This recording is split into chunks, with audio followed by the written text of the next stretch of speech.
Assalamu alaikum everyone, welcome back. I hope you all are doing well. Today we are starting chapter number 3, the cell.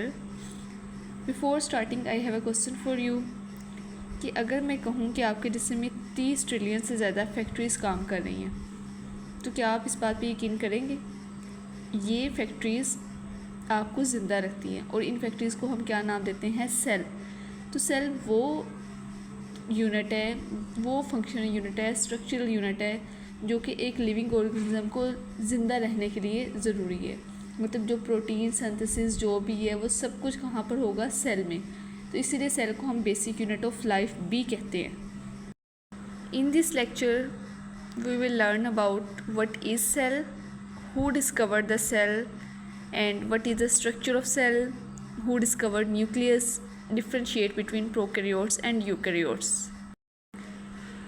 We will cover these 5 topics mainly. Let's start it. Have you wondered which tiny building blocks made up of cell of living thing? यही बात जो मैंने अभी आपसे पूछी कि वो कोई भी जिस्म का कि आपके जिस्म में कोई भी 30 ट्रिलियन फैक्ट्रीज काम कर रही हैं तो वो क्या हो सकती है? बिल्कुल इसी तरह कि जो एक लिविंग ऑर्गेनिज्म है उसकी भी बॉडी बहुत सारे बिल्डिंग ब्लॉक से मिलकर बनी होती है। Cell are the microscopic structure that form the foundation of life, यानी कि ज़िंदगी की इकाई अमीन से कहा जाता है।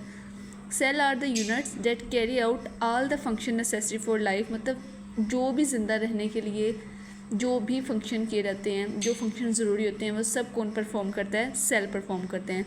प्रोटीन सिंथेसिस करनी है, डिटॉक्सिफिकेशन करनी है या किसी भी तरह की कोई मूवमेंट को कंट्रोल करना है तो वो सब किसका फंक्शन है? सेल का फंक्शन है ओवरऑल। ये अलग बात है कि सेल के अंदर मुख्तलिफ तरह के ऑर्गेनील्स पाए जाते हैं जो कि इस फंक्शन को परफॉर्म करते हैं, बट ओवरऑल जो फंक्शन है वो सेल का ही कहलाता है। इस चैप्टर में हम इन्हीं चीज़ों के बारे में पढ़ेंगे कि सेल कैसे और उसकी अनकवरिंग, उसका डिफरेंट स्ट्रक्चर, उसके डिफरेंट रोल्स क्या हैं उसके अंदर।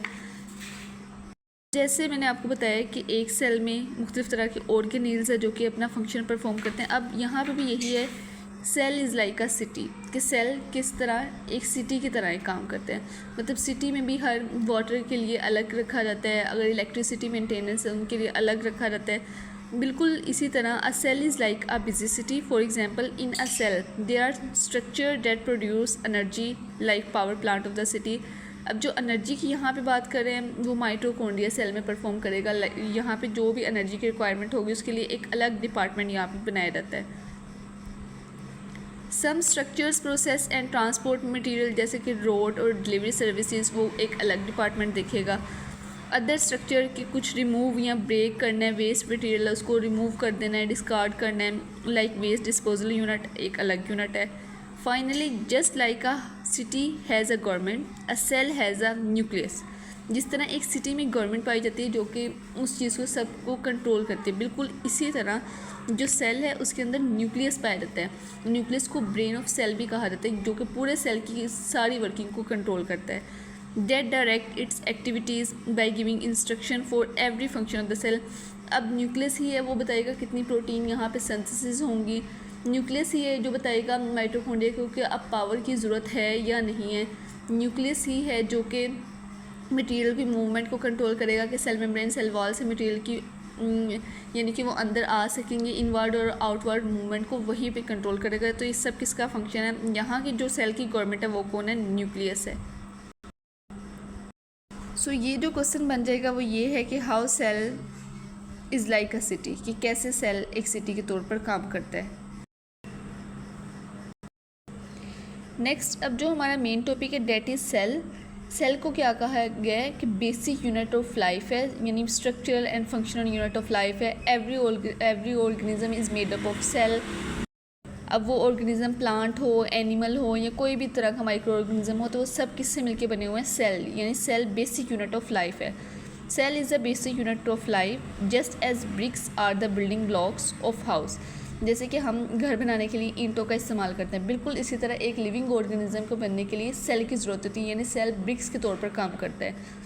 Cell are the building block of living organism including, जैसे मैंने आपको बताया कि प्लांट हो, एनिमल्स हो, ह्यूमन्स हो, सब किससे मिलके बने हुए हैं? सेल से मिलके बने हुए हैं। Every living thing from smallest bacterium to largest whale, made up of cell, मतलब एक छोटे बैक्टीरिया से लेकर एक बहुत बड़े वेल तक सब किससे मिलके बने हुए हैं, सेल से बने हुए हैं।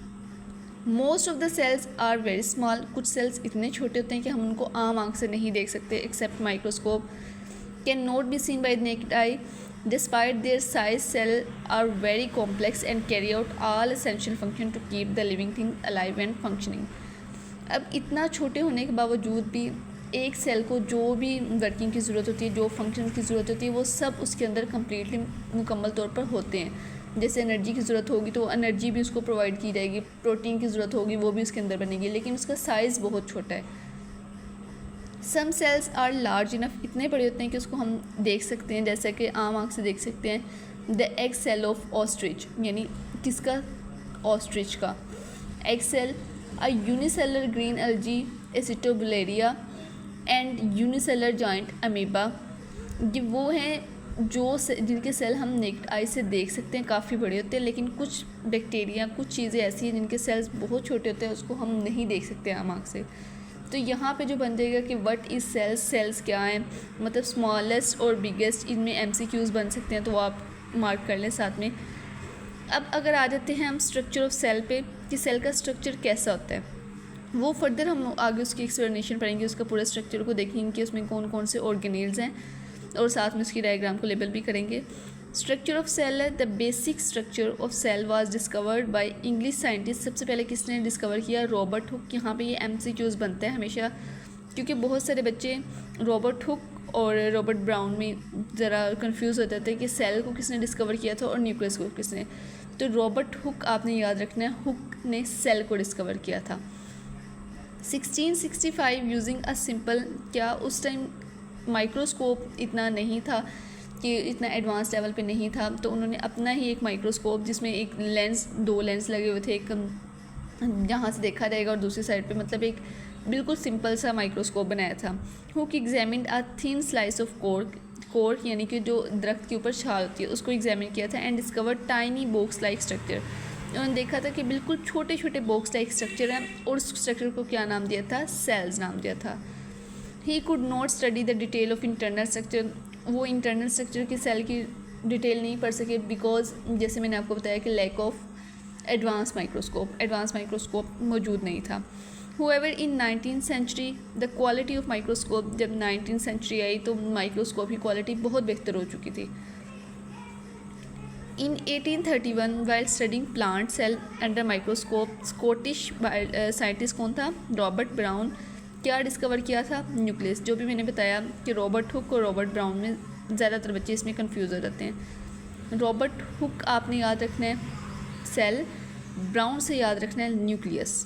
रॉबर्ट ब्राउन ने न्यूक्लियस डिस्कवर किया था, यानी ऑब्जर्व किया था। After that many organelles were discovered in coming year, उसके बाद बहुत सारे ऑर्गेनेल्स आते साल, जैसे जैसे साल गुजरते गए तो बहुत सारे organelles, mitochondria, cell membrane, plasma membrane, ये सब डिस्कवर होना स्टार्ट हो गए। In following paragraph we will study the structure present in the cell and their function. तो यहाँ पर हमने मेन पढ़ा है कि सेल का स्ट्रक्चर कैसा है, उनको किसने डिस्कवर किया और कैसे एग्जामिन हुआ उसका। उसके बाद हमने न्यूक्लियस देखा कि न्यूक्लियस किसने डिस्कवर किया, इनकी डेट्स भी आप याद रख लीजिएगा। और यहाँ पे एक और साइड बॉक्स में क्वेश्चन है, साइड बॉक्स को लाजमी देखा करें। Difference between prokaryotes and eukaryotes, there are 2 basic types of cells, एक प्रोकैरियोटिक होते हैं और एक यूकैरियोटिक। प्रो मैं आपको एक बता देती हूँ, कैरियोट्स का मतलब होता है न्यूक्लियस, यहाँ पे भी कैरियोट्स का मतलब न्यूक्लियस, कैरियोटिक यानी न्यूक्लियस पेयर। प्रो मतलब होता है, प्रो चीज़ कहते हैं हमेशा बिफोर वाली चीज़ को। यू होता है ट्रू, EU मतलब ट्रू, कि वो सही में पाई जाती है। तो प्रो कैरियोट्स में देखा जाए तो प्रो है पहले और कैरियोट्स है न्यूक्लियस, कि वो ऑर्गेनिज्म जो कि न्यूक्लियस से पहले थे, यानी इनमें प्रोमिनेंट न्यूक्लियस मौजूद नहीं है। और यूकैरियोट्स वो हैं जिनमें प्रोमिनेंट न्यूक्लियस मौजूद है, और न्यूक्लियस मौजूद है यानी तो न्यूक्लियस के साथ बहुत से ऑर्गेनेल्स भी बाउंड होते हैं। Cell are simple and do not have membrane bound organelle, यानी इसमें प्रॉपर तरीके से न्यूक्लियस नहीं है तो मेम्ब्रेन बाउंड ऑर्गेनेल्स भी इसमें नहीं पाई जाएंगी। मेम्ब्रेन बाउंड वही होती है कि उस मेम्ब्रेन के साथ वो अटैच होती हैं। और eukaryotic cells are more complex and have membrane bound organelle. तो यहाँ पे ये डिफरेंस आ जाएगा between prokaryotes and eukaryotes. I hope you find it helpful. Thank you so much. Allah Hafiz.